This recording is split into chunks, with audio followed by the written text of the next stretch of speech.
Today we will be learning about two functions of our IP cameras. The first being motion detection. This is a function you can find in all of our IP cameras. The other function we'll be discussing is IMD, which stands for Intelligent Motion Detection. This is an advanced function of motion detection, which can be found in select models of our IP cameras. Next, we will learn how to use these functions. So as you can see, we are currently in the UI of our IP camera. So from the live view screen, we'll go ahead and go to Settings. Once we're in Settings, we'll go to Event. Once in Event, we will go to General Settings. Once in General Settings, you can see it has taken us to the motion detection settings. The first thing we will discuss is our motion area, which is the little preview here. You can see that it's currently all highlighted blue. Anything that is highlighted blue, the camera will be watching for motion detection. In this case, if we take our mouse and we draw a box, we can unhighlight some of the area. So now we have this area that no longer has any blue highlight. So essentially anything that happens in this clear area, the camera will no longer worry about. So if motion occurs on this left-hand side, it will be ignored. You also have your threshold setting. This is essentially how large the object needs to be in the frame, how many boxes need to be covered. By default, the setting is 5, but you can tweak this setting depending on your scenario. Over on the right here, you can see we have an enable option.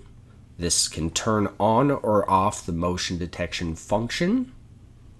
We then have the event interval. This is the frequency that motion detection can occur. So in this case, every 5 seconds. Next, we have the IMD setting. So if we enable this function, it will now turn the intelligent motion detection on. What this does is add a target function onto motion detection. So as you may know, for motion detection, anything that moves will trigger the motion to occur. In this case, that can lead to a number of false detections. So if you want to filter out those events, what you can do is enable IMD, and then you can see we have the target function. If we don't change anything, the camera will be watching for any humans or any motor vehicles in the frame. You can enable both options, or you can enable a single option, whatever works for your scenario. Next, we have our sensitivity setting. This is low, medium, and high. Medium is the default. Depending on the position of your camera, depending on the scene of your camera, you may need to tweak this, but it all depends on the scenario. Next, we have the schedule function. The schedule function would be when motion detection is being watched. So as we can see right now, it is currently set 24/7 as the bars are all the way across. If we wish to set it for a specific time, as an example, 7 a.m. to 7 p.m., we can use our mouse to bring the blue bars in. So right now, between 7:01 and 18:59, motion detection will be active. Then if we want all the days to be the same, we can go ahead and click the copy function. We can choose the days that we want this schedule to be active, and then we can apply. You can see that now all of the blue bars share the same time. Next, we have the alarm output. The alarm output function would trigger the alarm output on the camera anytime motion occurs. So as an example, you could connect a buzzer to the camera through the alarm out, and then anytime motion occurs, if this function is turned on, the buzzer would go off. Next, we have alarm reset. This is the interval that the alarm would reset itself and end. Next, we have the video recording function. This impacts you if you have an SD card installed in the camera. This doesn't impact video recording if you are using an NVR. So this is specific to standalone function of an SD card in the camera. Next, we have the recording delay. This is the length of time that the camera will continue to record after motion detection has ended. So in this case, it will continue to record for an additional 10 seconds after the motion event. Next, we have the audio linkage function. Some of our cameras have the ability to play a sound anytime an event occurs. So if we enabled this, it would play the internal file of the IP camera for a specified amount of play count. So as we can see below that, we have our play count. If we had the audio linkage enabled and motion detection occurs, it would play the sound file 3 times. And as we can see below that, we have the audio file section, which will show us which audio file it will play. In this case, it has the alarm.wav file, and that would play 3 times if this function was enabled. Next, we have the send email function.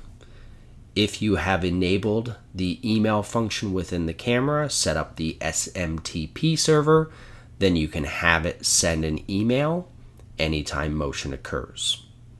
And last, we have the snapshot function. Similar to video recording, when an event occurs, it will take a snapshot or a picture and save that to the SD card. That concludes the settings from within the camera itself. Next, we will take a look at the settings inside of the NVR. So let's move over to the NVR's UI. So as you can see now, we are inside the NVR UI. So let's go ahead from here. We're going to go over to camera. Once we're in the camera section, we will go to basic event on the left. Once in basic event, you will see we are also on the motion detection settings. The settings are very similar to what we saw inside the camera. One main difference being that we have a channel option. So if you had more than one camera, you could choose between each camera to change each of their settings. We also have the enable function, so we can enable or disable motion. We then have the region setting. This is the same as we saw inside the camera itself. Works the exact same way. We can unhighlight an area that we don't want the NVR and the camera to watch. So the clear area would be ignored, and then the red area would be what it's watching. Next, we have our IMD function. We won't discuss it as much as we already went over it inside the camera, but you also have your enable option, you've got your sensitivity option, and then you have your target option. Works the same way as toggling it inside the camera. Now down below we have our alarm linkage function. This is what will happen when motion detection happens. So we have our picture storage option. This is the equivalent of the snapshot function.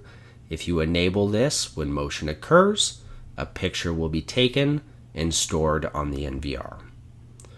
We then have our arming period. This is the same as the schedule inside the camera. If you only want motion to occur from 7 a.m. to 7 p.m., we would do the exact same thing. You can also copy that schedule across every day, just like we saw inside the camera. Next, we have our recording channel. This is the same as the video recording inside the camera, except this will be recorded to the NVR directly. So if you have that turned on, it will record the motion event to the NVR's hard drive anytime motion occurs. Next, we have local audio. This is a little bit different than from within the camera. This would be if you have audio files in the NVR to play when motion happens. We then have our recording delay. This is how long it will record after the motion has ended. We have PTZ linkage. This is a unique function from within the NVR itself. The way this works is if you have a PTZ added into the NVR, when motion occurs, if we had a PTZ on channel 3, we could tell the PTZ that when motion occurs, move to a preset point, and then we have our preset number on the right. This is a setting that would be set up inside the PTZ for presets. So this would essentially allow the camera to call the PTZ if an event occurs. Next, we have the event interval. This is the frequency of the event, just like inside the camera. So motion detection can happen every 5 seconds. Next, we have the pop-up alert. What this does is when motion detection happens, if you have a local monitor connected to the NVR, you will get a message that pops up on the screen to indicate a channel has had motion detection, and it will list the channel that it happened on. Next, we have the beep function. If this is enabled, when motion detection happens, the NVR will make an audible beep. Next, we have the send email function. This is the same from within the camera, except this setting would be set up inside the NVR. So if you set up the email function inside the NVR and enable this, anytime motion occurs, the NVR would send an email to a recipient. Next, we have the IP speaker function.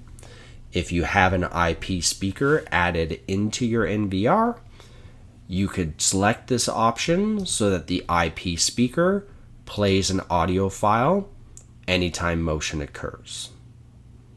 Last, we have the remote voice function. This is the same setting as we saw in the camera for playing an audio file, or known as audio linkage.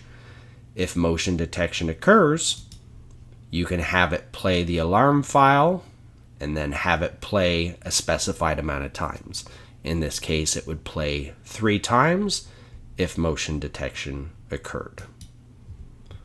That covers all of our settings inside the camera as well as inside the NVR. Thank you for your time.